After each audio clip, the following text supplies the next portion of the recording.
Hello everyone, नमस्कार। स्वागत है आप सभी का एकेडमिक टैलेंट हाउस के इस बेहतरीन प्लेटफॉर्म के ऊपर। मेरा नाम है अमन कुमार और आज चालू करने वाले हैं स्ट्रक्चर ऑफ क्लोरोप्लास्ट के बारे में। किसके बारे में? स्ट्रक्चर ऑफ क्लोरोप्लास्ट के बारे में। देखिए हम लोग क्या देखेंगे, स्ट्रक्चर ऑफ क्लोरोप्लास्ट। क्या देखेंगे? क्लोरोप्लास्ट। तो स्ट्रक्चर ऑफ क्लोरोप्लास्ट देखने के लिए अब मैं क्या यहाँ एक डायग्राम बना के रखा हूँ पहले से, ताकि काफ़ी आसानी हो देखने में। तो सबसे पहले हम स्ट्रक्चर ऑफ क्लोरोप्लास्ट के बारे में बात करते हैं। तो हमें सामने से देखने के बाद क्या पता चल रहा है, बताइए। सामने से देखने के बाद मुझे पता चल रहा है कि डबल मेम्ब्रेन बाउंड स्ट्रक्चर है। कैसा मेम्ब्रेन बाउंड स्ट्रक्चर है? डबल मेम्ब्रेन बाउंड स्ट्रक्चर है। कहने का मतलब क्या है, इसका एक क्या है, आउटर मेम्ब्रेन है। कैसा है? आउटर मेम्ब्रेन है। और ये वाला इसका कैसा है? इनर मेम्ब्रेन है। क्या है? इनर मेम्ब्रेन है। आपको नहीं लग रहा है कि ये स्ट्रक्चर ऑफ माइटोकॉन्ड्रिया की तरह है? उसमें भी आउटर मेम्ब्रेन था और इनर मेम्ब्रेन था। अब इसके अंदर जाऊंगा तो क्या मौजूद है? स्ट्रोमा मौजूद है। क्या है? स्ट्रोमा। स्ट्रोमा को लिमिटेशन कौन प्रोवाइड कर रहा है? तो इनर मेम्ब्रेन कर रहा है। कौन कर रहा है? इनर मेम्ब्रेन कर रहा है। अब अगर मैं बात करूं किसके बारे में, क्लोरोप्लास्ट का लेंथ के बारे में, तो लेंथ कितना होता है? 5 to 10 माइक्रोमीटर होता है। कितना होता है? 5 to 10 माइक्रोमीटर। जबकि विड्थ की बात करूं तो कितना होता है? 2 to 4 माइक्रोमीटर का होता है। यहां तक समझ में आया? शेप के बारे में भी बात कर लेंगे। तो सेल शेप कैसा होता है, क्लोरोप्लास्ट का शेप कैसा होता है बताइए। तो क्लोरोप्लास्ट का शेप होता है ओवल, डिस्कोइड, स्पाइरल लाइक भी होता है, स्फेरिकल होता है। इस टाइप के शेप क्या होते हैं? क्लोरोप्लास्ट के शेप होते हैं। क्लोरोप्लास्ट के क्या क्या शेप होते हैं बताइए। तो क्लोरोप्लास्ट का शेप अगर मुझे जानना है तो क्या होता है, पहला तो है डिस्कोइड, ओवल, स्फेरिकल और स्पाइरल। इस टाइप के शेप किसके होते हैं? क्लोरोप्लास्ट के होते हैं। अब हम बात करते हैं यहाँ किसके बारे में, स्ट्रोमा के अंदर क्या मौजूद है। तो स्ट्रोमा के अंदर क्या आपको लिख रहा है? फ्लैटेंड पाइल्स लाइक स्ट्रक्चर दिख रहा है, एक दूसरे के ऊपर स्टैक्ड। क्या दिख रहा है? फ्लैटेंड पाइल लाइक स्ट्रक्चर दिख रहा है, जो कि एक दूसरे के ऊपर क्या है? स्टैक्ड है। तो देखिए एक इंडिविजुअल को हम लोग ये क्या बोलते हैं? थाइलाकोइड बोलते हैं। क्या बोलते हैं? थाइलाकोइड। क्या बोलते हैं? थाइलाकोइड बोलते हैं। इस इंडिविजुअल को क्या बोलते हैं? थाइलाकोइड। ऐसे ऐसे बहुत सारे थाइलाकोइड मिलके क्या बनाते हैं? क्या बनाते हैं बोलिए। ये पूरा थाइलाकोइड मिलके क्या बनाया? ग्रेनम। क्या मिलके क्या बनाया? ग्रेनम बनाया। क्या बनाया? ग्रेनम। तो ये भी क्या है? ग्रेनम है। ये भी क्या है? ग्रेनम है। और ये दोनों ग्रेनम मिलके क्या बनाते हैं? ग्रेना बनाते हैं। क्या बनाते हैं? ग्रेना। ग्रेना क्या है? एक प्लूरल शब्द है। कैसा शब्द है?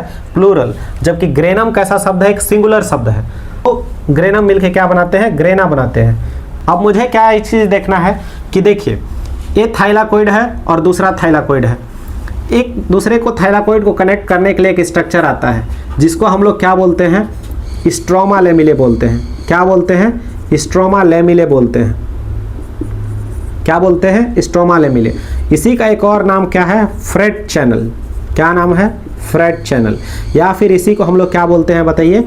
स्ट्रोमा थाइलाकोइड बोलते हैं। क्या बोलते हैं? Stroma thylakoid. क्या बोलते हैं? Stroma thylakoid.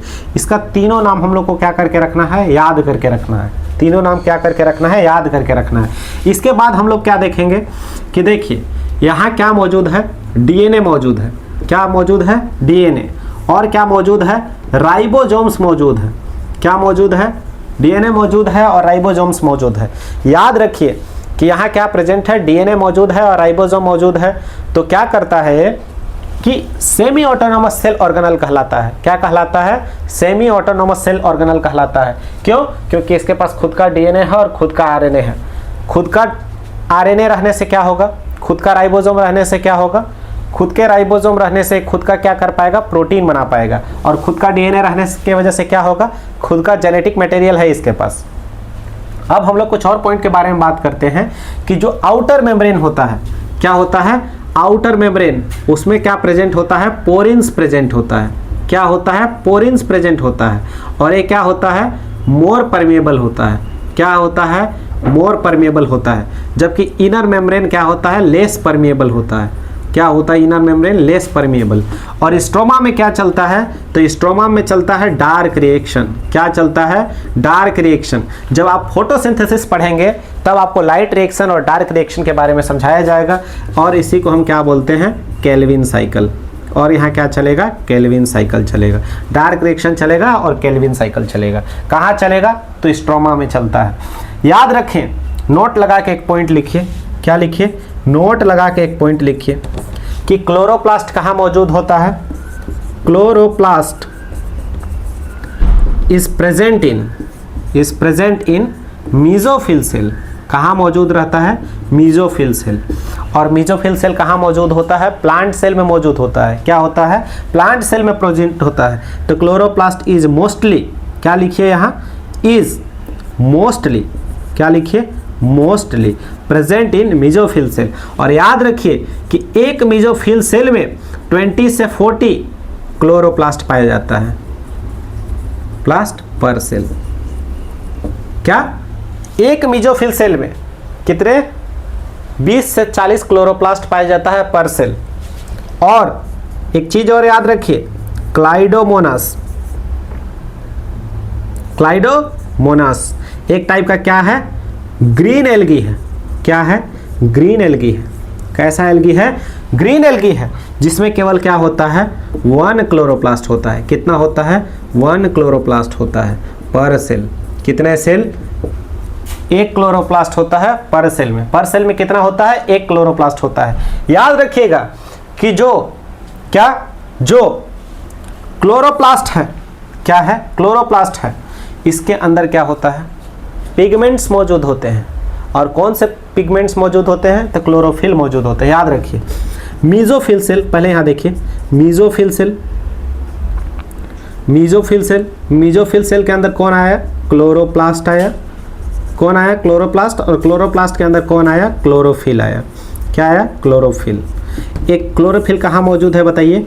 तो क्लोरोप्लास्ट के अंदर है। और यही क्लोरोफिल क्या करता है? ग्रीन कलर के लिए रेस्पॉन्सिबल है। कौन से कलर के लिए रेस्पॉन्सिबल है? ग्रीन कलर के लिए रेस्पॉन्सिबल है।